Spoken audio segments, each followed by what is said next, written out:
टाळ्यांच्या गजरामध्ये आपण स्वागत करूया।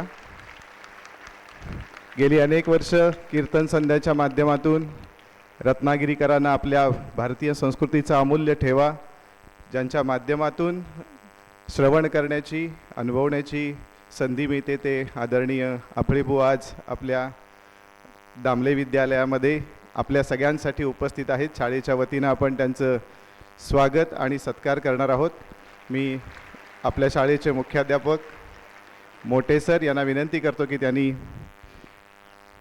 हरिभक्तपरायण आपळेबुवा यांचं आमच्या दामले परिवारातर्फे मनपूर्वक स्वागत करावं आणि एक छोटासा सत्कार करावा। खरं तर माऊली ज्ञानेश्वरांपासून ते जगद्गुरू तुकोबारायांपर्यंत कीर्तनाच्या माध्यमातून समाज प्रबोधनाचं कार्य अखंडपणे आपल्या महाराष्ट्रामध्ये सुरू आहे आणि हीच परंपरा ज्यांनी सुरू ठेवलेली आहे ते आदरणीय हरिभक्तपरायण चारुदत्त आपळेबुवा। हे आपल्या खरं तर शाळा म्हटलं की चैतन्य असतं आणि म्हणून उमलत्या मनांशी चैतन्य संवाद या उपक्रमांतर्गत आपल्यासमोर उपस्थित आहेत आणि ही अतिशय फार मोठी गोष्ट आहे, सुवर्ण संधी आपल्यासाठी आहे।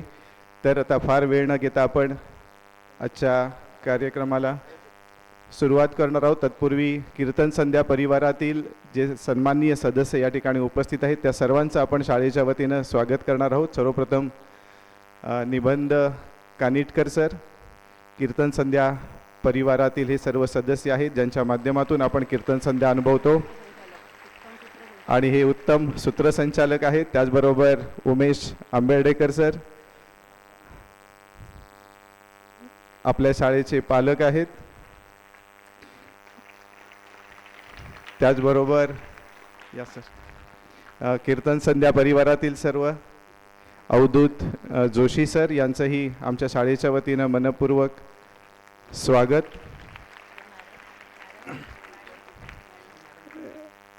आपल्या शाळेचे विद्यार्थी आहेत।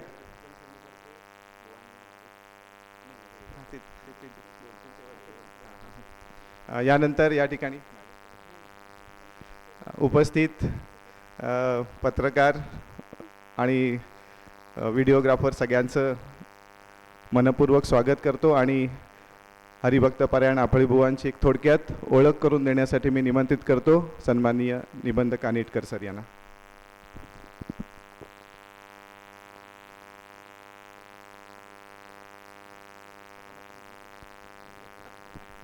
नमस्कार। सर्वप्रथम कीर्तन संध्या परिवाराच्या वतीने आज दामले विद्यालयामध्ये हा कार्यक्रम आयोजित केला त्याच्याबद्दल दामले विद्यालयाचे मुख्याध्यापक मोठे सर यांना कीर्तन संध्याचे अध्यक्ष यांच्याकडून एक पुष्प आम्ही देतो आहोत। कारण अशा प्रकारचा कार्यक्रम शाळेमध्ये आयोजित करणं ही खूप आवश्यक असलेली आणि मोठी गोष्ट आहे आणि त्याच्याबद्दल तुमचे खूप मनापासून आभार। आज माझा आवाज येतोय शेवटच्या रांकेपर्यंत सगळ्यांना येतोय ना? धन्यवाद। आज आपळेबुवा तुम्हाला भेटायला आलेत, मग ते काय करणार आहेत? येऊन तुमच्या समोर तुम्हाला गोष्ट सांगणार आहेत, तुमच्याशी गप्पा मारणार आहेत। तुम्हाला माहिती आहे की तुमच्या शाळेच्या पाठ्यपुस्तकामध्ये इतिहास विषयामध्ये तुम्हाला छत्रपती शिवाजी महाराजांचा इतिहास तुम्ही शिकता, तुम्हाला सर तुमचे बाई शिकवतात ना। हां, छत्रपती शिवाजी महाराज, धर्मवीर संभाजी महाराज, महाराणा प्रताप अशा आपल्या थोर राष्ट्रपुरुषांचा इतिहास तुम्हाला जो शाळेत शिकवला जातो हाच इतिहास बुवा कीर्तनाच्या माध्यमातून सांगतात। तुम्ही येता का कोणी कीर्तनाला? बुवांच्या कीर्तन कोणाला ऐकलंय का? हात वर करा कोण कीर्तनाला येतं त्यांनी। 2च हात वर झाले, 3 हात वर झाले। आता आज घरी गेल्यानंतर आईबाबांना सांगायचं की कालपासून प्रमोद महाजन क्रीडा संकुलावरती आपळेबुवांची कीर्तनं सुरू झाली आहेत आणि यंदा महाभारत विषय आहे। तेव्हा आईबाबांना सांगायचं की आपल्याला संध्याकाळी 6 वाजता कीर्तनाला जायचं आहे। मॅडमची आणि सरांची परवानगी घेऊन ठेवतो तुमच्या समोरच। एखाद्या दिवस अभ्यास कमी झाला तर त्यांना माफ करा, कारण हे सुद्धा ऐकणं अतिशय गरजेचं आहे। बुवा गेली अनेक वर्ष नारदीय कीर्तनाच्या माध्यमातून अशा प्रकारचा इतिहास हा तुमच्यासमोर मांडत असतात आणि तो केवळ महाराष्ट्रात नाही, भारतात नाही, तर जगातल्या अनेक देशांमध्ये बुवांची कीर्तनं झालेली आहेत आणि अनेक संगीत नाटकातूनही बुवांनी भूमिका केलेल्या आहेत. हजारो कीर्तनं आजपर्यंत बुवांची झालेली आहेत आणि आपल्या रत्नागिरीमध्ये ही जी सगळी मंडळी आली आहेत ही कीर्तन संध्या परिवाराची मंडळी आहेत आणि गेली 15 वर्ष कीर्तन संध्येच्या माध्यमातून अशाच वेगवेगळ्या राष्ट्रपुरुषांचा इतिहास हा संपूर्ण रत्नागिरीकरांसाठी आपण उपलब्ध करून दिलेला आहे आणि हा कार्यक्रम दरवर्षी 5 दिवस असतो. यंदाच्या वर्षी तो 6 दिवस असणार आहे आणि तो कालपासून सुरू झाला आहे. तेव्हा या निमित्तानं आपल्याला सगळ्यांना विनंती की आपण जरूर संध्याकाळी 6 वाजता प्रमोद महाजन क्रीडा संकुलावरती या आणि अजिबात दडपण टेन्शन घेऊन बसू नका, शांतपणे बसा, मजेत आनंदात बसा. बुवा फक्त तुमच्याशी आज गप्पा मारायला आलेत, तेव्हा त्या गप्पा तुम्ही नक्की एन्जॉय कराल याची मला खात्री आहे. मी याच्यानंतर बुवांना विनंती करतो की त्यांनी उमलत्या मनांशी चैतन्य संवाद हा बरं हां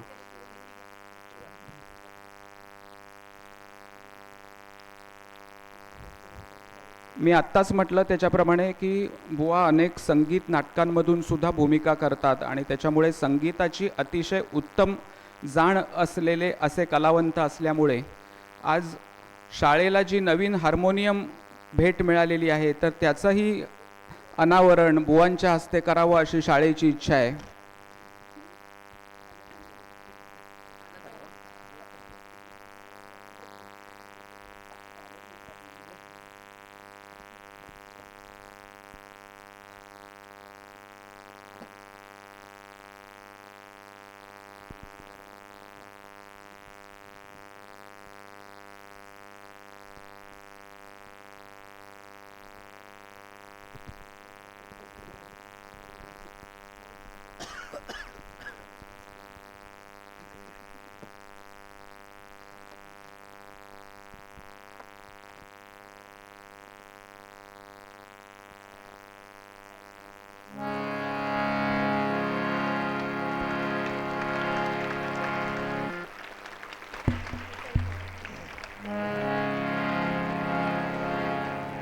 मनोजवं मारुततुल्यवेगं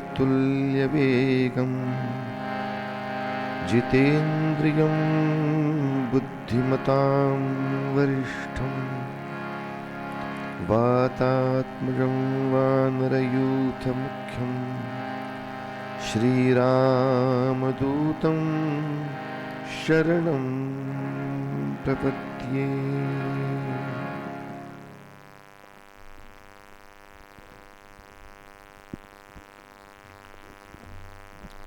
धन्यवाद. यानंतर आता मी बुवांना विनंती करतो की त्यांनी आपल्याशी संवाद करावा.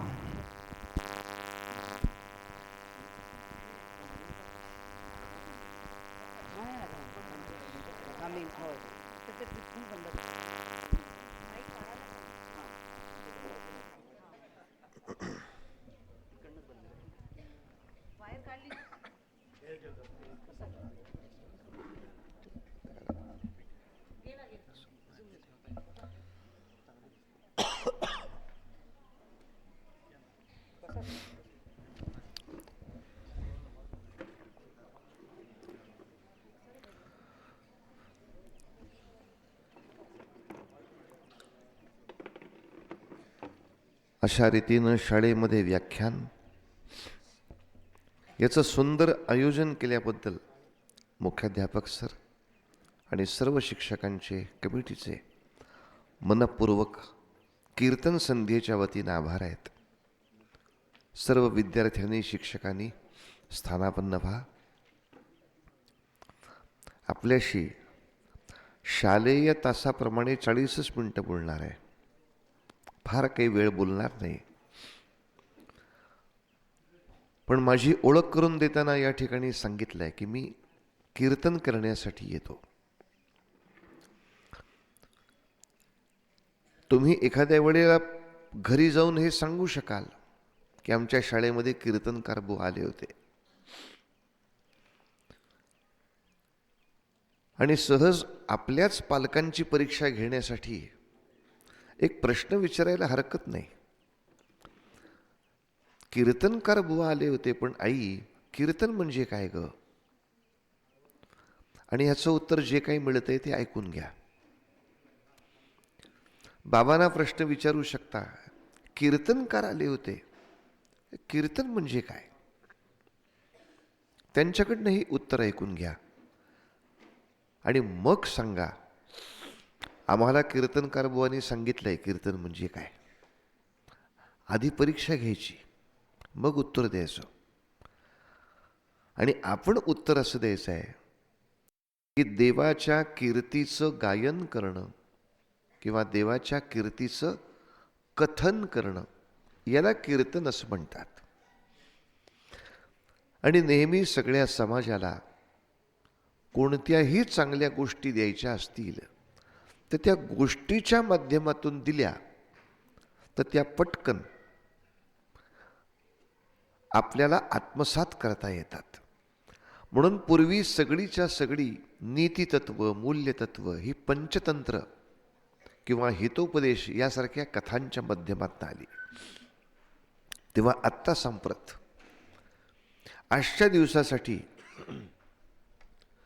मी फक्त मारुतीरायांच्या काही गोष्टींचा हाताशी घेऊन तुमच्याशी गप्पा मारणार.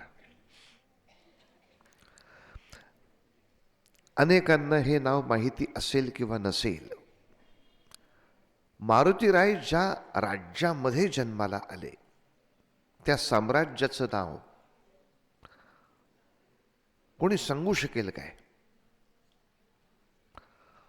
ते वानरांच्या साम्राज्यात जन्माला आले यात संशय नाही. पण रामायण काळात वानरांच्या साम्राज्याचं नाव काय होतं? असो, फार ताण देऊ नका. हा सांग रे बाळा.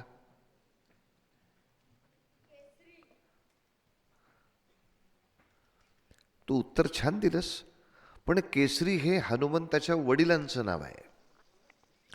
मी साम्राज्याचं नाव विचारलं आणि साम्राज्याचं नाव होतं किष्किंधा. वानरांच्या साम्राज्याचं नाव होतं किष्किंधा साम्राज्य. याच्यामधला राजा होता, त्याचं नाव वाली असं होतं. वालीला धाकटा भाऊ होता, त्याचं नाव सुग्रीव असं होतं. आणि ह्या राज्यातले एक सेनापती होते, त्यांचं नाव केसरी. ज्या केसरीचा पुत्र म्हणून केसरी नंदन मारुतीराय. म्हणजे साधारण आपल्या लक्षात येईल मारुतीराय हे एका लष्कर प्रमुखाचे चिरंजीव आहेत. आणि थोडी गडबड अशी झाली होती. आता आपल्या मुलांसाठीची गंमत आहे की आपण शिकत असताना आपल्याकडून कोणत्याही मोठ्या माणसाचा अपमान होऊ नये. काही वेळेला अनवधानाने किंवा थोड्याशा बालिशपणाने का होईना आपण आपल्यामध्ये मजा करतो, इथपर्यंत ठीक आहे. पण कोणा तपस्वी माणसाचा, कोण्या मोठ्या माणसाचा असा अवमान आपल्याकडून होऊ नये, कारण ह्याचे फार दूरगामी परिणाम भोगावे लागतात. याचं उदाहरण मारुतीरायाच्या चरित्रामध्ये आहे. आता सैनिकांचं कमांडो ट्रेनिंग कसं असतं तुम्हाला साधारण माहिती आहे. आधी त्या सैनिकाचं पहिलं ट्रेनिंग करतात, जा रे डोंगरावरती 5 वेळा चढून खाली उतर. त्याची शारीरिक क्षमता वाढवायची असते. त्याला 4-5 वेळा डोंगर चढून उतरता येत आहे म्हटलं की त्याच्या पुढचं ट्रेनिंग सुरू होतं. आता एका मित्राला खांद्यावर घेऊन 4 वेळा चढ आणि खाली उतर, कारण युद्धात एकमेकांना मदत पण करायला लागते. तो वानरांची जी पद्धत होती ती पर्वत चढणे आणि उतरणे अशी नसून काय होती? उड्डाण करणे. ते ह्या पर्वत शिखरावरनं त्या पर्वत शिखरावर एकदम थंडकन उड्डाण करायचे. आता मारुतीराय लहान होते, त्यांना पहिल्यांदा उड्डाण करायला शिकवलं. आणि आता पुढची स्टेप अशी होती, कोणाला तरी घेऊन उड्डाण करायचं. कारण मदत करायची आहे. मग आता कोणाला तरी घेऊन म्हणजे पहिली प्रॅक्टिस ही एखादा दगड घेऊन उड्डाण करणं, मग त्याच्यापेक्षा मोठा दगड घेऊन उड्डाण करणं अशीच असणार. तर मारुतीरायांनी काय डोक्यात घेतलं, हे दगड घेऊन उड्डाण करण्यापेक्षा माणसं घेऊनच उड्डाण केलं तर काय हरकत आहे. बरं, आता माणसं कोण न्यायची? माणसाला उचलून तुम्ही उड्डाण करायला लागलं तर तो किंचाळेल ना. ज्यांना उड्डाण करताना आपण नेले जातोय हे कळणार नाही असे कोण? तेव्हा मारुतीरायांच्या लक्षात आलं की बऱ्याचशा डोंगरावरती ऋषीमुनी तपश्चर्या करत असतात आणि ते सकाळी ध्यानाला एकदा बसले, ओम नमः शिवाय, त्यांचं ध्यान लागतं. मग बराच वेळ आसपास काय झालंय त्यांना कळत नाही. हे प्रकरण बरं आहे. त्यामुळे खोडकरपणामुळे थोडा मारुतीरायांच्याकडनं त्यांचा अपमान असा झाला की त्यांनी हा उद्योगच सुरू केला. रत्नागिरीच्या डोंगरावरचे ऋषी उचलायचे, जे थंडकन उड्डाण करायचं ते चिपळूणच्या स्टँडवरच नेऊन ठेवायचे. मग चिपळूणच्या स्टँडवरचे ऋषी उचलायचे, परत उड्डाण करायचं, त्यांना संगमेश्वरला आणून ठेवायचं.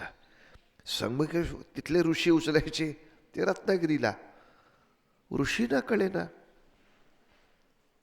आपलं स्टेशन बदलतंय कसं आपोआप. मी बसलो होतो रत्नागिरीत, अचानक परशुरामाचा डोंगर कुठला आला. त्यांना वाटलं की आपल्याला सिद्धी प्राप्त झाली का काय, पण नंतर त्यांना कळलं अरे कोणतरी चावटपणा करतोय, कोणतरी गडबड करतोय.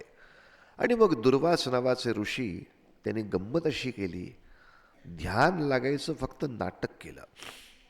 डोळे मिटून घेतले, मारुतीराय आले, ऋषीने उचललं. ऋषींचे डोळे आणि मारुतीरायाचे डोळे एका रेषेत आले, मात्र फक्कन डोळे उघडले. मारुती इतके घाबरले, नशीब त्यांना सोडून नाही दिलं, बदकन पडले असते ना खाली ते. तरी शहाणपणाने हळूच खाली ठेवलं. लहानच होता मारुतीराय. तेव्हा खोडकरपणे विचारलं, तुम्ही अजून जागे राहिलात? आणि मग दुर्वासांनी शाप असा दिला, तू ऋषी मुनींची खोडी काढतोस म्हणून तुला शाप. बरं, शाप म्हणजे काय हे समजावं इतकंही काही फार मोठं वय नव्हतं.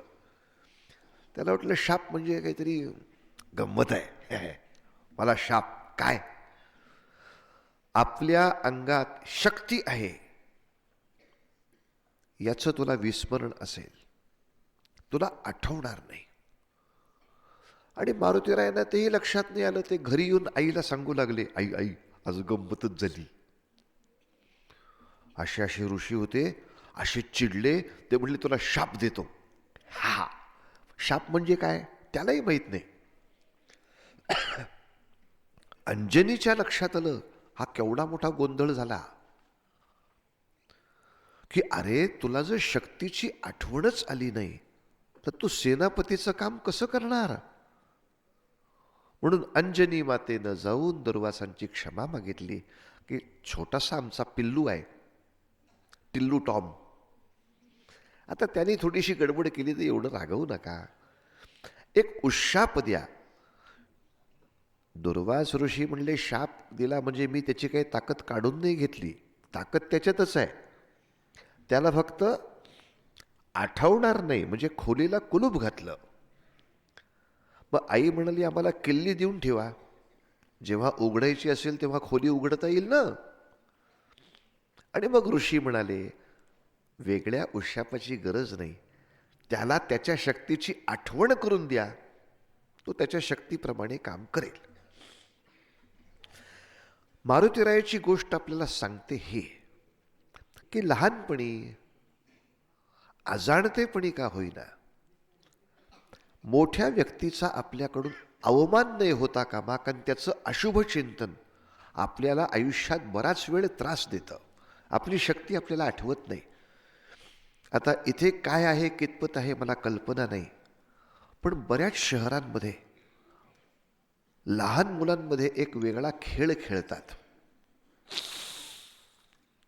त्या खेळाचं नाव डेअर डेअर. मी पण समजावून घेतला हा नक्की काय प्रकरण खेळ आहे.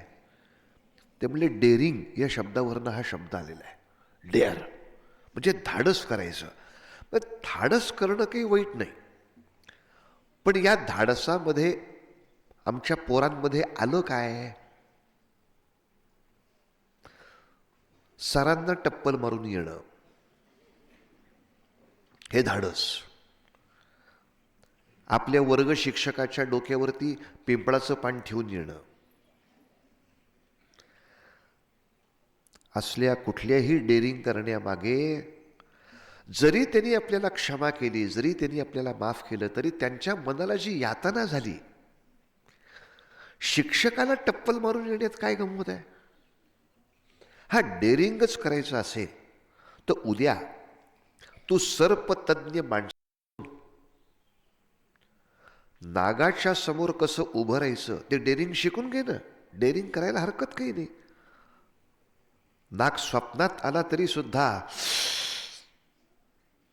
बेडशीट बदलावी लागते.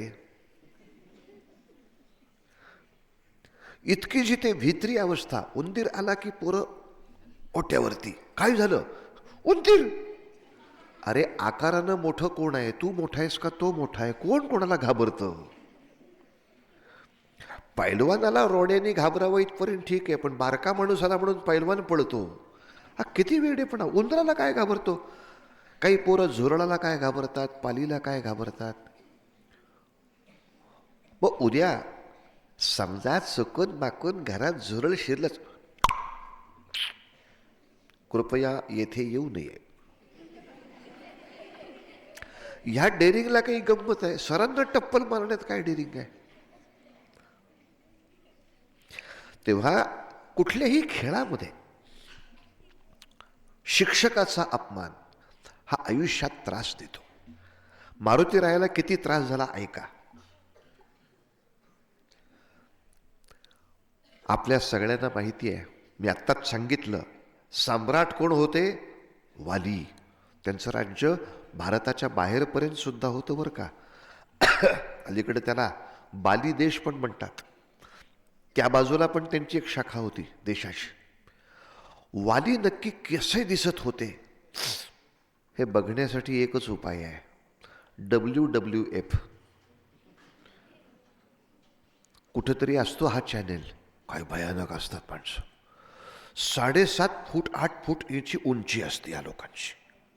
साधारणतः 3 लोकांनी मिठी मारली तरी मावत नाही एवढी शरीर असतात.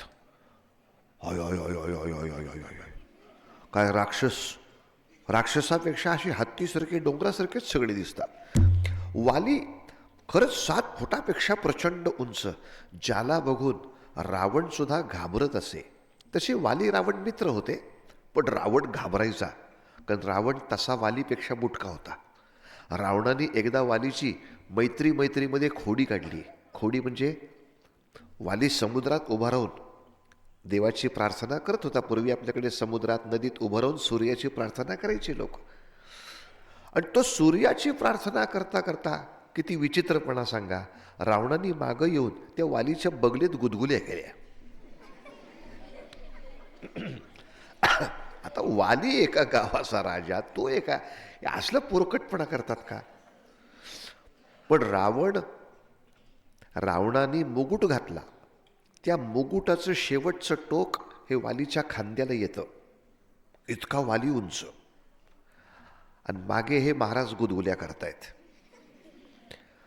परत वालीनं हात उचलला अर्घ्य देण्यासाठी. रावणाने इथं बगलेत हात घातले, गप्प झोप पकडला त्याला.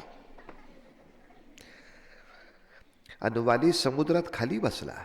आता त्याचं काय होईल? तो मुळातच उंचीला कमी. वालीचं तोंड वर, हा अख्खा बुडला रावण पाण्यात. सुटकेसाठी तडफडतोय. कुठं वरती येता येते? म्हणजे वाली रावणापेक्षा ताकदवान. आणि मग असा घाबरलेला भिजलेला रावण बाहेर काढला. काय गंमत करतो का माझी? चल तुला वाळवून दाखवतो.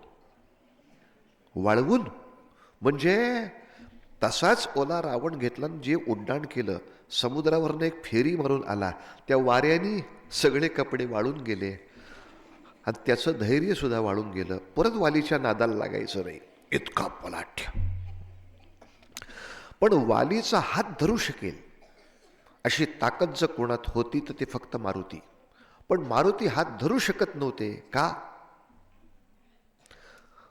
लहानपणी एक चूक झाली, शिक्षकाचा अपमान. त्यामुळे आपली शक्ती आठवत नाही अशी अवस्था. एक राक्षस होता ज्याचं नाव मायावी असं होतं. मायावी राक्षस आला. तो म्हटला, ऐ वाली, काय तुझ्या अंगात ताकद आहे, दाखव. वाली खुर्चीत बसलेला असताना बरा दिसायचा, पण काय ताकद आहे ती दाखव म्हटल्यावर तो खुर्चीतनं उठला. 7.5 फूट तब्येत अशी की ह्याने धडक मारली तर समोरचा रेडा पळून जाईल, अशी तब्येत बघून तो मायावी लागला पळायला. वाली त्याचा पाठलाग करतोय, पण शेवटी समोर पळणारा राक्षस आहे. आपल्या भावाला मदतीची गरज लागू शकते म्हणून सुग्रीव मागणं पळत आला. मायावी राक्षस डोंगरावर चढला. तो डोंगराच्या एका गुहेमध्ये गेला. मागणं आपला भाऊच येतोय हे वालीच्या लक्षात आलं. तो म्हणाला, सुग्रीव तू इथे थांब, कारण गुहेमध्ये जर चकवा असेल तर हा मला एखाद्या वेळेला चकवून बाहेर येईल, त्याला इथंच धर. आत चकवा काही नव्हता. मायावीला इतका धुतला की त्याच्या रक्ताचे पाट व्हायला लागले. बरं, मायावी सुद्धा झटापट करत होता, पण मायावीच्या अंगावर दागिने नव्हते. वाली राजा होता, त्याच्या अंगावर दागिने होते. मारामारीमध्ये वालीचे दागिने तुटले, ते खाली पडले. रक्ताच्या पाटाबरोबर वालीचे दागिने बाहेर आले.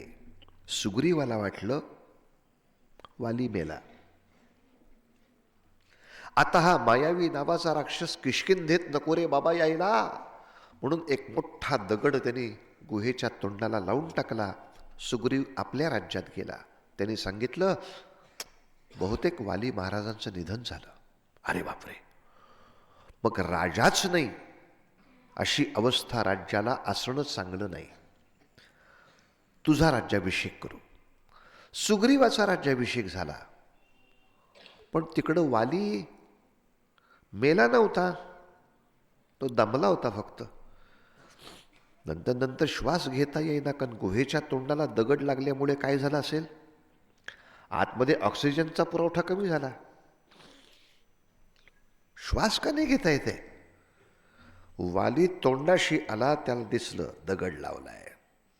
अरे माझ्या भावा, मी आतल्यात मरून जावा म्हणून दगड लावलायस काय, बघतोस तुझ्याकडं.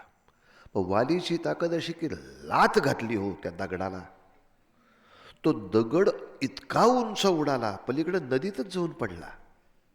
म्हणून पूर्वी म्हण पडली होती, लाथ घालीन तिथं पाणी दाखवीन. दगडाला लाथ घातली तर दगडाने पाणी बघितलं ना, लाथ घालीन तिथं पाणी दाखवीन. माझ्याकडे पण एक काकू आल्या होत्या. त्या म्हणल्या, महाराज तुम्ही कीर्तनात सांगताना तसा माझा मुलगा आहे, लाथ घातली की पाणी दाखवतोच. मला कौतुक वाटलं, क्या बात आहे, आणा आणा आणा आणा त्याला. त्याला जो आणला तो बिचारा असा खराट्याच्या काडीशी स्पर्धा करणारा बारुकसा. हा लाथ घालीन तिथं पाणी दाखवतो हो, असा मोठा दगड ठेवला समोर. खेल शुरू हो जाए असं म्हटल्यावर त्यांनी जे तणकन खरंच लाथ घातली दगडाला, आणि जे भोकाडा पसरलं त्या अर्धा तास रडत होता. काकूना म्हणलं हे काय? तेच तर तुम्हाला सांगितलं ना, लाद घातली की पाणी दाखवतो. म्हणलं काकू मी काय सांगतोय, तुम्ही काय मला शो दाखवताय? वालीनं जी लाद घातली तो दगड नदीत पडला, त्या अर्थी सांगतोय मी. वाली किष्किंधा राज्यामध्ये आला, सुग्रीवाची गचंडी धरली. धाकट्या भावा, मला मारून टाकतोयस काय? नाही अरे, मला वाटलं तू मेलास का काय आतमध्ये. वाटलं काय? तुझी इच्छाच आहे मी मरावं असं. पहिला राज्यातनं बाहेर हो. सुग्रीव समजावून सांगतोय, अरे नको ना माझ्यावर रागव, माझ्यावर गैरसमज. पहिला बाहेर हो. सुग्रीवाला हाकलला. अशा वेळेला वालीचा हात धरणं, वाली गैरसमज झालाय का नाही, गडबड करू नको, कशाला भाऊ भाऊ भांडता, हे कोण बोलू शकतं? मारुती बोलू शकतात, पण नाही बोलू शकले का? शिक्षकाचा अपमान. मारुती फक्त इतकंच करू शकले, सुग्रीवा मी तुझा मित्र आहे, तुझा भाऊ तुला हाकलून देतोय का? तुला जंगलात राहा म्हणतोय का? चल आपण दोघं जंगलात राहू. मी तुझ्याबरोबर सोबतीला येतो, पण मी न्याय नाही आणू शकत, मला स्मरण नाही. मग सुग्रीवाच्या बरोबर मारुती आणि काही मित्र एका डोंगरावरती घाबरून राहायचे. त्या डोंगराचं नाव सुद्धा सांगतो, खूप छान नाव आहे. ऋष्यमूक नावाचा पर्वत आहे, आजही दक्षिणेत आहे तो. त्या डोंगरावरती राहिले. जेव्हा राम आणि लक्ष्मण येताना बघितले सुग्रीवानं, राम लक्ष्मण कसे होते? कसे होते रे? कसे होते? मी कोणाबद्दल विचारलं? राम लक्ष्मण कसे होते ते माझ्याकडे बघतायत, माझ्यासारखे नव्हते. राम लक्ष्मण तरुणौ रूपसंपन्नौ सुकुमारौ महाबलौ पुंडरीक विशालाक्षौ चिरकृष्णाजिनांबरौ फलमूलाशिनौ दान्तौ तापसौ ब्रह्मचारिणौ पुत्रौ दशरथस्येतौ भ्रातरौ राम लक्ष्मणौ. राम आणि लक्ष्मण सुद्धा जबरदस्त तब्येतीचे, दोघांच्या खांद्यावर मोठमोठाली धनुष्य, पाठीला भाता, अंगावरती चिलखत, वॉरियर. असे दोघ जण बघितले. सुग्रीव म्हटला मेलो. मेलो काय? मारुती काय? वालीनं बहुतेक मारेकरी पाठवले माझ्यासाठी. मारुती राय म्हणले काय करू रे सुग्रीवा तुझं? तुला पॉझिटिव्ह थिंकिंगचा क्लासच लावला पाहिजे. सारखा निगेटिव्ह थिंकिंग. डोंगरावरती दगड जरी आपोआप वाऱ्याने पडले की हा काय वालीनं टाकले असतील, आता काय करावं? वाली बसलाय किष्किंधेमध्ये, तो इथं काय फुंकर मारून दगड मारतो तुला. Think positive. एखाद्या वेळेला तुझ्या मदतीला आले असतील हे. सारखं वाईट विचार करायचा. काय झालं आपले? काल मी पावसात भिजलो. बरं टॉवेल घे, डोकं पुस. आणि काय ते एखादं औषध असेल सर्दीचं ते घे. नाही जमलं तर एक 4 चक्रा मारून या. ग्राउंडला 3 फेऱ्या मारल्या की जाते सगळी सर्दी. या सर्दीने मला न्यूमोनिया झाला तर? आता न्यूमोनिया कशाला तुला मारायला होतोय? काही होत नाही अरे.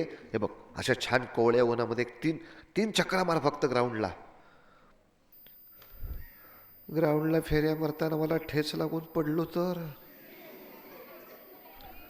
ठेच लागून पडला तर काही होणार नाही, तुझी दोन्ही डोकी फुटतील. दोन्ही डोकी म्हणजे काय? गुडघे. तुझी दोन्ही डोकी फुटतील.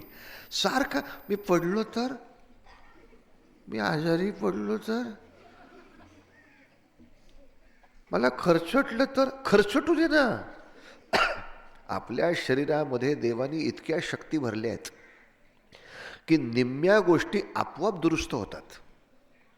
आपण फार काळजी केल्यामुळे ते बिघडतात. आपण काटक व्हायच्या मागे जायचं. Sugriv, think positive. याला बी पॉझिटिव्ह ब्लड ग्रुप म्हणतात. B positive.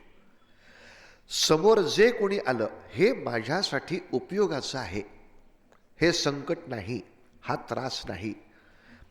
आणि मारुतीरायांनी रामाची सगळी माहिती काढली. सुग्रीवानी मारुतीला पाठवलं, मारुती यांची माहिती काढून ये. सगळी माहिती काढून आणली. म्हणून मारुतीरायांचं वैशिष्ट्य काय? बुद्धिमताम वरिष्ठम. बुद्धी योग्य असलेला माणूस एकदा गेला की सगळी बातमी काढतो. आपण काय करतो? बाळू श्श्श, काय ते बाहेर काहीतरी मिरवणूक चालली आहे. हो, काय बघून ये रे. आपला बाळू पळत जाणार, टिंग टिंग टिंग टिंग परत येणार. ही मिरवणूक नाही आहे. मग ते कीर्तन संध्या सुरू झालंय ना, त्याची ती गाडी आहे, ती जाहिरात करते ते टिंग टिंग टिंग वाजवत. हो का? अरे मग जाहिरात करतायत कीर्तन, मग ते किती वाजता कीर्तन संध्या आहे बघून ये रे जरा. परत पळत जाते येडं ते 6 वाजता आहे असं ते त्या गाडीवर सांगतायत. हो का? मग ते कुठं कीर्तन संध्या आहे बघून ये, परत पळत जातं ते. याला बिंडोक माणसं म्हणतात. बुद्धिमत्ता वरिष्ठ म्हणजे एकदा गेलास की सगळी बातमी घेऊन ये. सवय लावून टाकायची. मारुतीरायांनी सगळी बातमी घेतली. आणि एक छान गोष्ट सांगतो. आपल्याला मारुती युद्ध खूप छान करतात हे सतत माहिती आहे, पण मारुतीरायांचं वक्तृत्व खूप छान आहे. रामानी मारुतीच्या वक्तृत्वाचं कौतुक केलं आहे. वक्तृत्व खूप आवश्यक आहे बरं का. म्हणजे उद्या आपण मोठे झाल्यावर जरी शिक्षक व्हायचं असेल तरी वक्तृत्व पाहिजे का नाही? पाहिजे. एखाद्या कंपनीचा मॅनेजर व्हायचं असेल वक्तृत्व पाहिजे का नाही? कारण तुम्हाला तुमच्या कंपनीत काय चालतंय ते सांगता आलं पाहिजे ना. एखाद्या सेल्समन व्हायचं असेल वक्तृत्व पाहिजे का नाही? आणि समजा आपल्यामध्ये काही कमी असलं तर त्याचासुद्धा चांगला वापर करता आला पाहिजे. गंमत बघा बरं का. सेल्समन म्हणजे काय कोणाला माहिती आहे?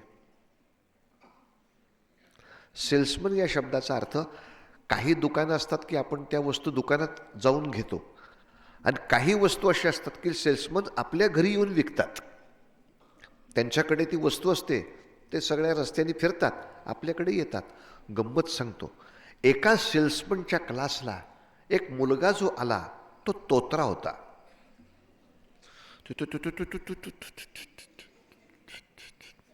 तुम्हाला मी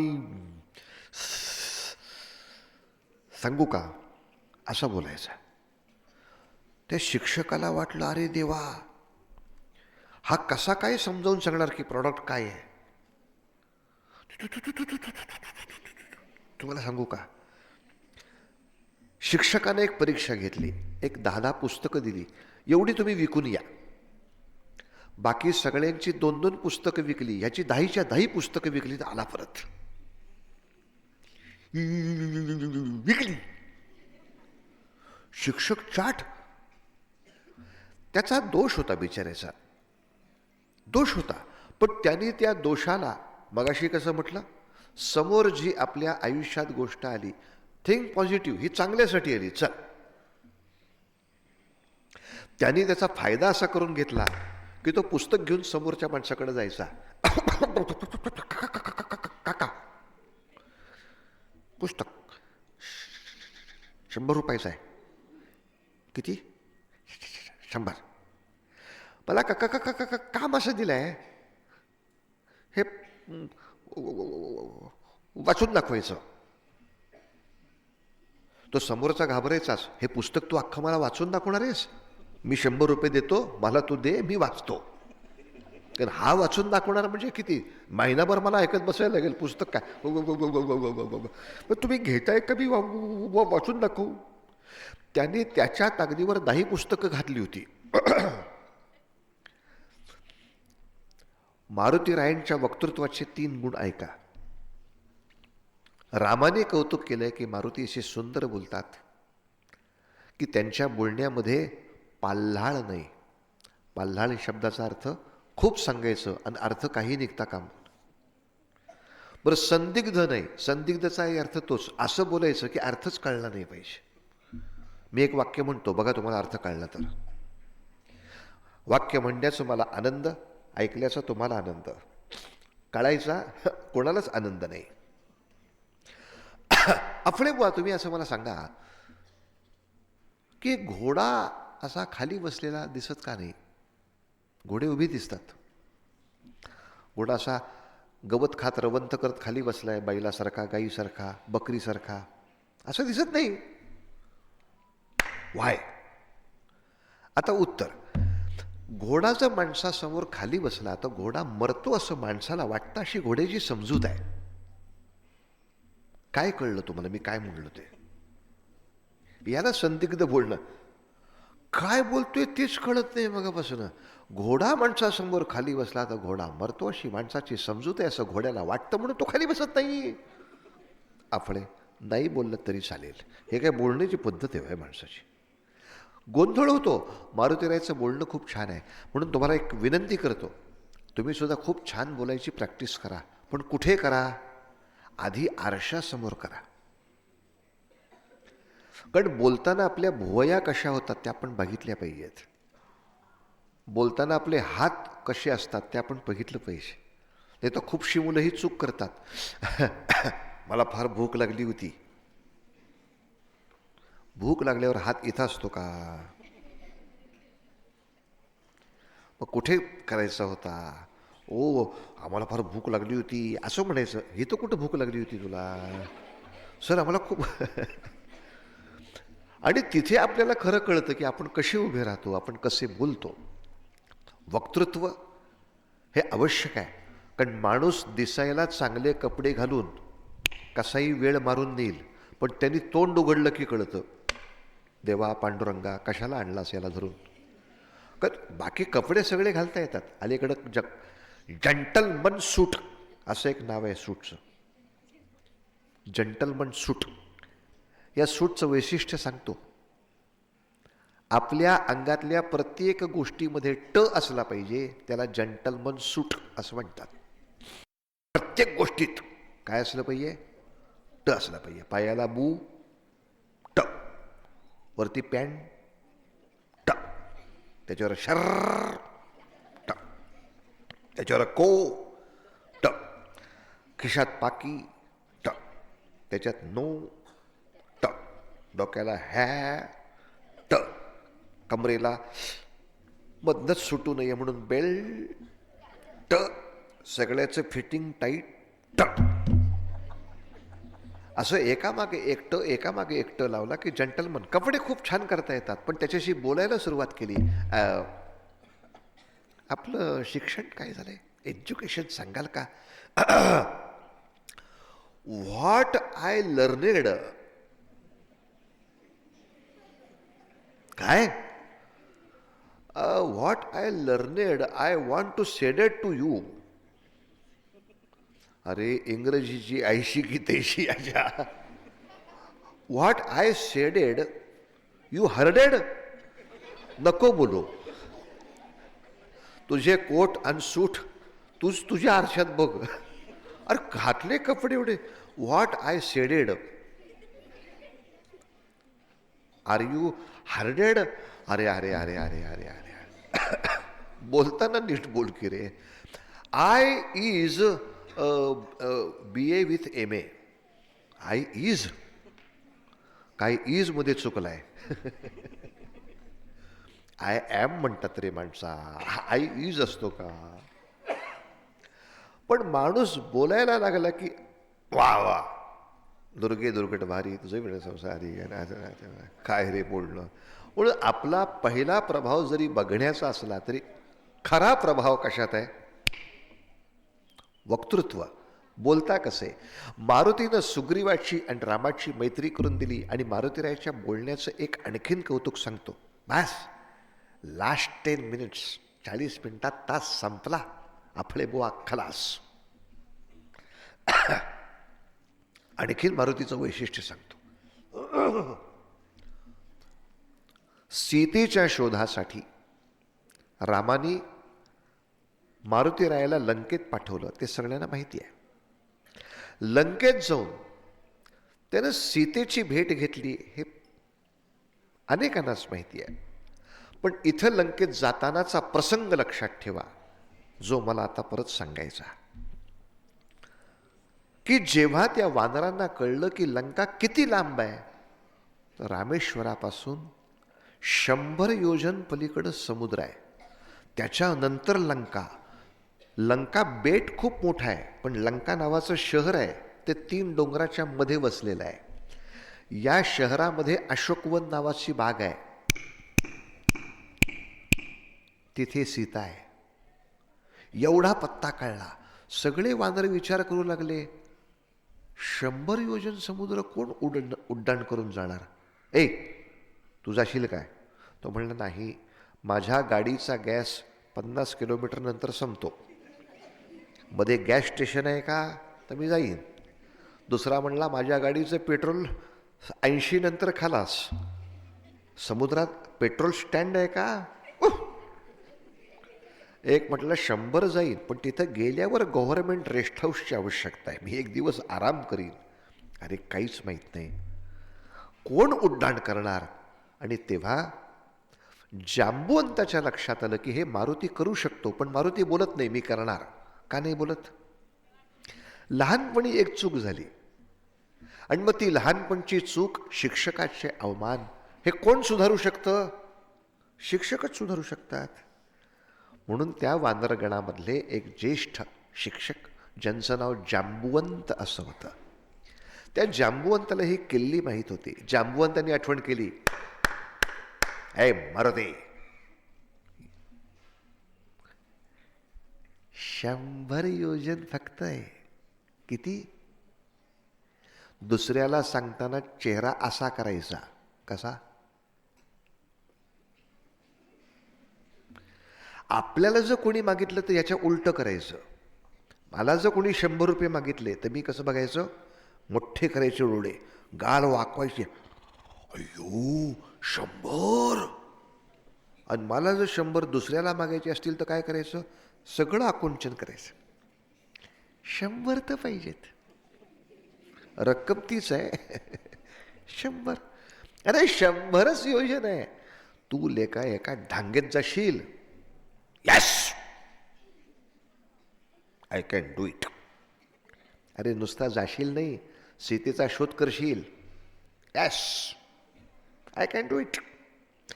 नुसता शोध करशील नाही, तुझ्या मार्गामध्ये जर राक्षस आले, रावणाने काही विघ्न आणलं, फाट दिशी त्या सगळ्या विघ्नाला संपवू, यशस्वी होऊन परत येशील. यस. ही शक्तीचं जागरण जांबुवंतांनी केलं, आणि मग मारुतीरायांनी आपल्या योग्य ते कार्य केलं. मला सांगा, आत्ता या शाळेमध्ये मारुती कोण आहे? आपण सगळे बसलोय ते मारुती. आणि जांबुवंत कोण आहेत? आपले सगळे सर मॅडम सगळ्या बसलेत, हे सगळे जांबुवंत आहेत.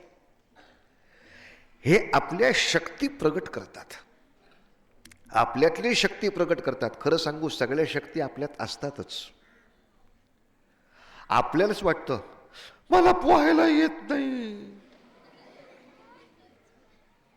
पाण्यामध्ये मगर असली तर शक्ती आपल्यातच असते. मग शिक्षकांनी योग्य शिकवलं की मगरीनं आ केला तरी म्हणायचं गाणं नंतर म्हण, मला पोहायला जायचंय. उगा आ करून गाऊ नको, आ गाऊ.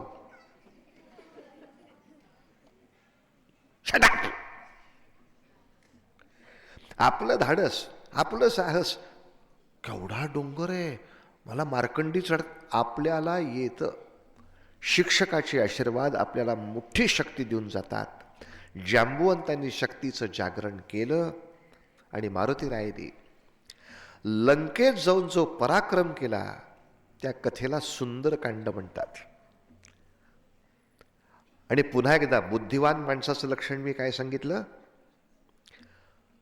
पुढे काय होणार याचा अंदाज घेऊन आधी तयारी जो करतो तो बुद्धिवान. खरं का नाही? आता मला 7 वाजता शाळेत जायचं आहे. आपण तयारी केव्हा सुरू करतो? 6ला सुरू करतो. आपल्याला 10वीमध्ये 12वीमध्ये एवढे मार्क मिळाले पाहिजे. तयारी केव्हा सुरू करतो? 5वीत सुरू करतो. पुढे काय होणार याची तयारी जो आधीपासून करतो तो शहाणा. त्यामुळं लोकांनी आपल्याला शहाणं म्हटलं पाहिजे. यासाठी मारुतीचा आदर्श डोळ्यासमोर ठेवायचा. मारुतीरायांनी लंकेत जाऊन फक्त सीतेची भेट नाही घेतली, कारण आता पुढे काय होणार मारुतीरायांच्या? सीता भेटीनंतर काय होणार होतं? रावणाशी युद्ध. बरं, रावणाशी युद्ध असेल तर त्या निमित्तानं मला काय बघितलं पाहिजे? इथं युद्ध करायचं आहे. मग इथं मला येऊन राहायचं असेल तर गोड्या पाण्याची विहिरी कुठं असतात बघून ठेवायला पाहिजे का नाही? सैन्याच्या छावण्या टाकायला जागा कुठं आहे बघून ठेवायला पाहिजे का नाही? इथं अन्न शिजवायचं झालं तर कुकिंग गॅस कुठं लावायचा नक्की बघून ठेवायला पाहिजे का नाही? नाही तर मी लंकेत नाही यायचं, मग रामाने सगळे वानर घेऊन लंकेत यायचं, मारुती इथं राहायचं कुठं? ते नाही बघितलं मी. मला तुम्ही फक्त सीतेला भेटून या म्हटला होतात. बिंडोकसारखं काम नाही करायचं. त्या अनुषंगिक सगळ्या गोष्टी केल्या. रावणाचीच प्रत्यक्ष भेट घेतली. रावणाच्या सेनापतींचा सगळा उत्साह मावळून टाकला आणि एका लंका दहन प्रकरणात काय काय गोष्टी जमल्या बघा. रावणाने त्याला विचारलं, मारुती, आमच्या अशोक वनामध्ये तू फळं चोरून खात होतास, माशी चोरी करायला तुला वाईट नाही वाटलं? अहो, जिथे राजा चोर आहे तिथं चोरी करायला मला काही त्रास आहे? रावण असा पेटला, त्याच्या दरबारात म्हटला हा राजा चोर आहे. रावण म्हणाला, मी चोर आहे? मारुतीराय सगळ्या दरबारात देखत विचारतात, दरबार कोणाचा आहे? रावणाचा आहे. सगळे रावणाचे सेनापती आहेत, सैनिक आहेत, न्यायाधीश आहेत, मंत्री आहेत. त्या सगळ्यांना विचारलं, ए, झोपडीमध्ये असलेल्या नवऱ्याला फसवून बाहेर काढायचा आणि एकट्या राहिलेल्या त्याच्या बायकोला पळवायचं, याला काय म्हणतात? नवऱ्याला फसवून बाहेर काढायचं, एकट्या राहिलेल्या बाईला पळवायचं, याला काय म्हणतात? बाईची चोरी करणंच म्हणतात ना? हो. रावणाने काय केलं? आता त्याच्याच सैनिकाचा कसं म्हणता येईल चोऱ्या केल्या? रावणाने काय केलं? मन चोरी केली, तेवढी जर ताकद दाखव, हा चोरच आहे केली रावणाने. आणि मग मारुतीराय सांगतात, लक्षात ठेव, तू जर रावणाच्या बाजूने लढलास तर तू कोणाच्या बाजूने लढलास? लंकेच्या राजाकडून तू लढला नाहीस, लंकेतल्या एका चोराला वाचवण्यासाठी तू लढलास. तू लंकेचा राष्ट्रीय अभिमान शिल्लक ठेवण्यासाठी असा तू लढला नाहीस, लंकेतल्या एका भुरट्या चोराला संरक्षण देण्यापुरताच तू लढलास. लक्षात घ्या, सैनिकांचा उत्साह किती कमी झाला असेल. आयुष्यपत खरंच की आपण चुकीच्या माणसासाठी लढतोय. अनुषंगिक सगळी कामं केली आणि लंका दहन करण्यासाठी गंमत काय झाली? रावण म्हणाला, माझा अपमान करतोस, याची शेपूट पेटवा. मारुती म्हटले, थँक्यू. म्हणजे आपल्याला सांगता येईल लंकेला आग कोणी लावली? काय उत्तर आहे? तुम्हीच दिलं उत्तर. रावणानेच लावली. मी तेल आणलं होतं का? कापडं कोणी गुंडाळून दिली? माचीस कोणी आणली होती? रावणाने. आता तुम्ही आग लावली. आता मी असं हल्ल्यामुळं ती पसरली हा मुद्दा नाही, लावली कोणी? तुम्ही येड्यासारखं मला त्रास दिला. आणि लक्षात घ्या, देवाच्या भक्ताला त्रास दिला की स्वतःचं घर जळून मरण्यापलीकडे भविष्यच नाही जगात. म्हणून देवाच्या भक्ताला आपल्याकडून मदत नाही झाली चालेल, त्रास नाही होता कामा. आणि हिंदीमध्ये, आता हिंदी आहे ना आपल्याला विषय, हिंदीमध्ये एक लक्षात ठेवा, सन्मान या शब्दासाठी हिंदीमध्ये शब्द आहे पूंछ. उत्तर हिंदुस्थानात जर तुम्ही गेला आणि तिथे एखादा मंत्री जर तुमच्याकडे आला, 5 मिनिटं झाली मंत्री महोदय आपल्या इथं बसलेत आणि आपण त्याला पाणी पाहिजे का एवढं पण विचारलं नाही, त्याला राग येतो. आणि तो काय म्हणतो, हमारा सम्मान नाही होता असं तो म्हणत नाही. त्याची एक वेगळी हिंदी असते. तो म्हणतो, कोई हमें पानी भी नहीं पूछ रहा है, अरे यहां हमारी कोई पूछ है या नहीं, हमारी यहां पूछ है या नहीं, पूछ है या यानी हमारा कुछ सम्मान है या नहीं. सन्मानाला म्हणतात हिंदीमध्ये पूछ. रावणाने पूछ शेपटीला आग लावली, म्हणजे कशाला आग लागली, भक्ताच्या सन्मानाला आग लागली. भक्ताच्या सन्मानाला ठेच पोचली तर लंका गेल्यामुळे 2 फायदे झाले. माझी शक्ती प्रचंड आहे, हा रावणाचा अहंकार संपला. आणि आपण रावणाचं काहीच करू शकत नाही, हा रामभक्तांचा न्यूनगंड संपला. एकाच वेळेला सज्जनांना शक्ती मिळाली आणि दुर्जनांची शक्ती खचली. हे लंका दहनाचं सगळ्यात मोठं वैशिष्ट्य आहे. तेव्हा मारुतीच्या ज्या गोष्टी सांगायच्या होत्या त्या संपल्या. एवढं सगळं मारुतीनं काम केल्याबद्दल रामाने विचारलं, मारुती तुला काय बक्षीस देऊ रे. तेव्हा मारुती रायाने सांगितलं, राम भक्तांची सेवा करण्याचं मला जन्मोजन्मी भाग्य द्या, याच्यापेक्षा काही मागणार नाही. म्हणजे मारुती रायांच्या आयुष्यात बुद्धिमत्ता दाखवली, शक्ती दाखवली, चुकीचं परिमार्जन दाखवलं, पुढच्या संकटाच्या दृष्टीनं आधी कशी तयारी करावी हेही शिकवलं. आणि शेवटचं काय शिकवलं, निरपेक्षता. निरपेक्षता. नाहीतर मग मी अमुक केलं मला एवढे पैसे द्या, मी तमुक केलं मला तेवढे पैसे द्या. मी माझ्या देवाची सेवा केली, याच्यामध्ये भक्तिभाव असल्यामुळे कुठल्याही सन्मानाची अपेक्षा मारुतीनं केली नाही. तेव्हा लक्षात ठेवायचं, मी आईला एवढी पोळ्या करायला मदत केली, आईनं मला थँक्यूसुद्धा म्हटलं नाही. मी बाबांना इस्त्री करायला मदत केली, बाबांनी मला थँक्यू असं म्हटलं नाही. बाबांनी तुला काय पूजा करायला पाहिजे तू काम केल्याबद्दल.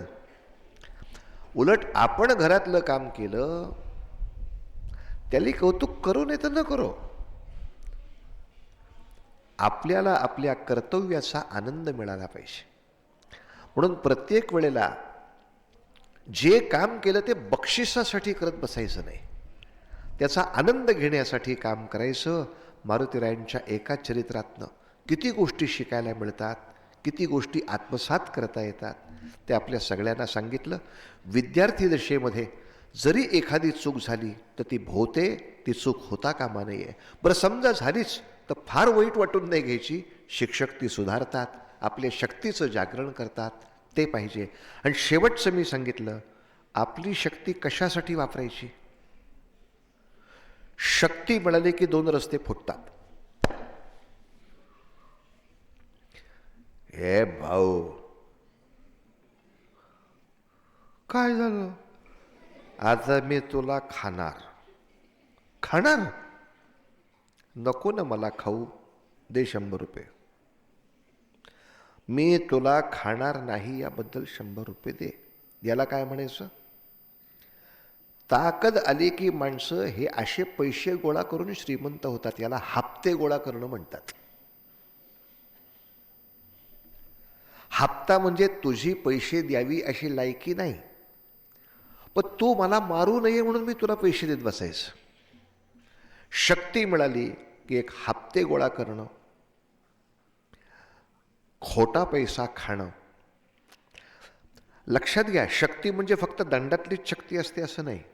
काही लोक डोक्याच्या शक्तीनं पण पैसेच खातात. काही लोक अधिकाराच्या शक्ती मिळवून पैसे खातात.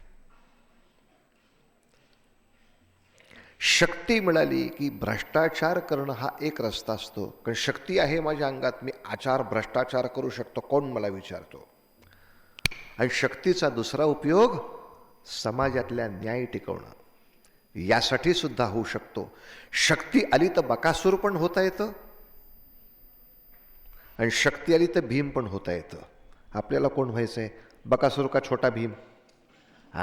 छोटा जरी नसला तरी आता मोठा भीम. छोटा भीम. आपण प्रचंड मेहनत करायची, रोज 100 सूर्यनमस्कार घालायचे. शपथ, अशी बॉडी मस्त दिसली पाहिजे. जर कोणी विचारलं का मेहनत करतोयस, तुला काय बॉडी बिल्डरच्या स्पर्धेत चांदीची गदा पाहिजे? चांदीची गदा बिदा काय माहीत नाही, पण मी शाळेत दिसलो तर शाळेच्या बाहेरच्या एकाही गुंडाला शाळेत घुसून माझ्या कोणाला त्रास द्यायची ताकद नाही असली पाहिजे. नुसतं माझ्याकडे बघून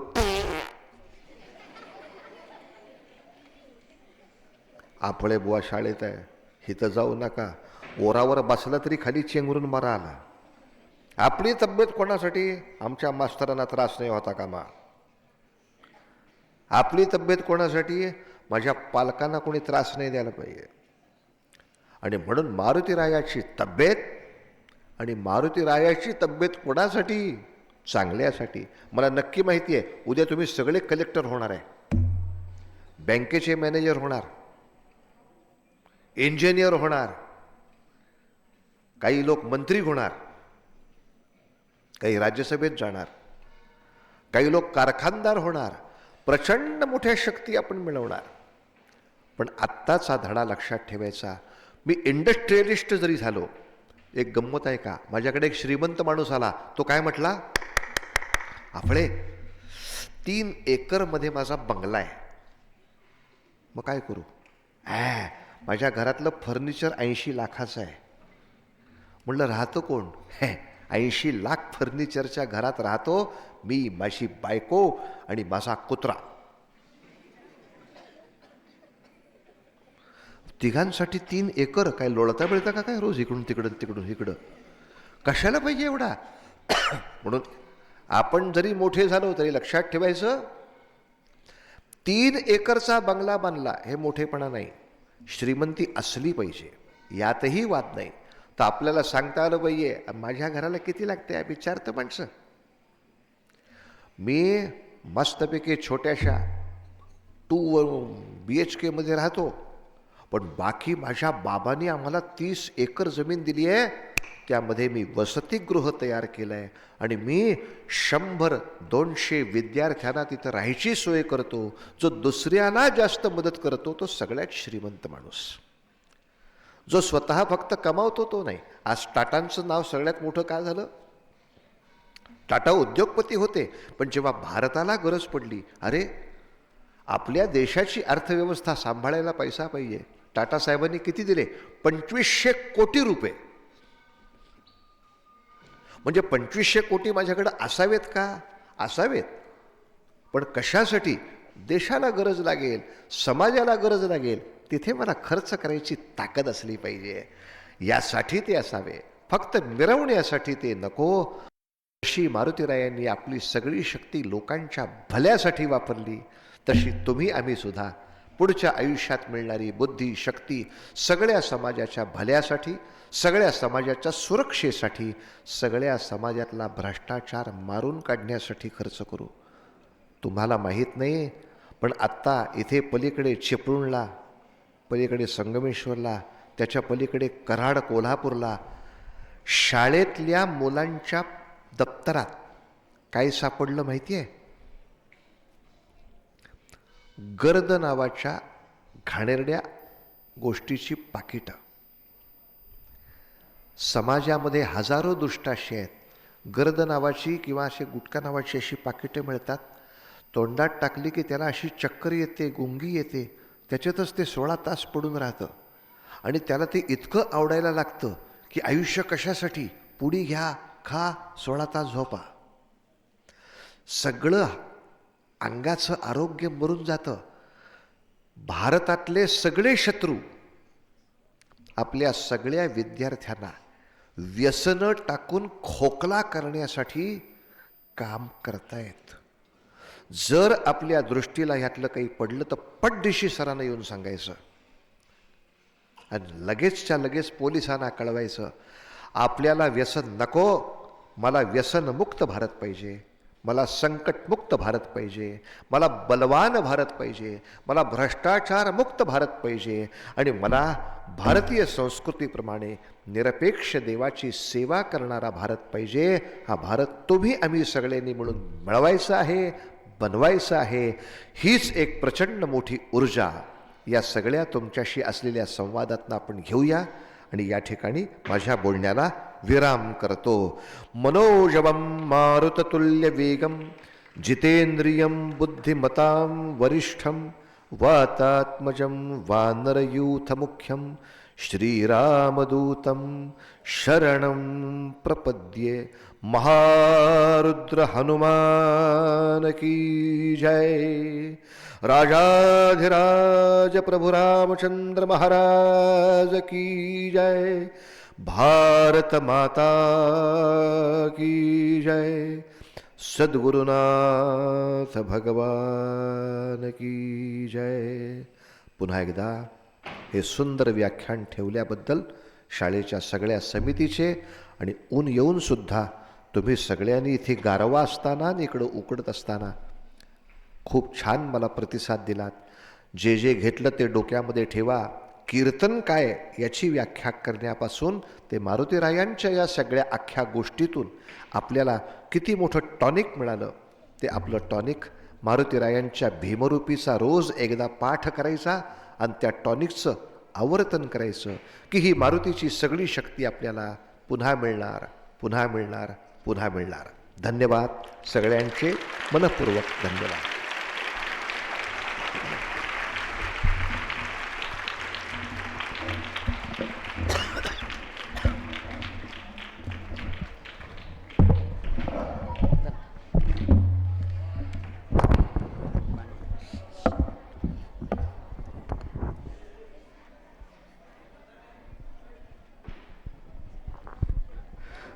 बुवा, मनपूर्वक धन्यवाद. मारुतीरायांच्या कथेतून आज आपण मोठ्यांचा आदर, आईवडिलांचा आदर, शिक्षकांचा आदर का केला पाहिजे, त्याचबरोबर नम्रता, सकारात्मक दृष्टिकोन, आपल्यात खूप मोठी शक्ती आहे आणि त्या शक्तीचा वापर आपण काय केला पाहिजे याबाबत अतिशय ओघवत्या वाणीमध्ये आपण आमच्या विद्यार्थ्यांना बहुमूल्य असं मार्गदर्शन केलं. आपण इथे आलात आणि उमलत्या मनाशी चैतन्य संवाद या कार्यक्रमाच्या निमित्तानं आमच्या विद्यार्थ्यांना शुभाशीर्वाद दिलेत. हे आपले शुभाशीर्वाद त्यांना आयुष्यभर नक्कीच पुरतील आणि एक नवी ऊर्जा आज तुम्ही दिली आहे ती आयुष्यभर या आमच्या विद्यार्थ्यांना पुरणार आहे. आपण इथे आलात शाळेच्या वतीनं आपले खूप खूप धन्यवाद. त्याचबरोबर हा कार्यक्रम ज्यांनी इथे अरेंज केला ते कीर्तन संध्या परिवारातील सर्व सदस्य यांचे मी आभार मानतो. त्याचबरोबर उपस्थित सर्व पालक, शिक्षक, विद्यार्थी, पत्रकार बंधू आणि उपस्थित सर्वांना मी शाळेच्या वतीनं, आमच्या दामले परिवाराच्या वतीनं मनपूर्वक धन्यवाद देतो. आपले आशीर्वाद असेच आमच्या सदैव पाठीशी असू देत, आमच्या विद्यार्थ्यांच्या पाठीशी असू देत. धन्यवाद.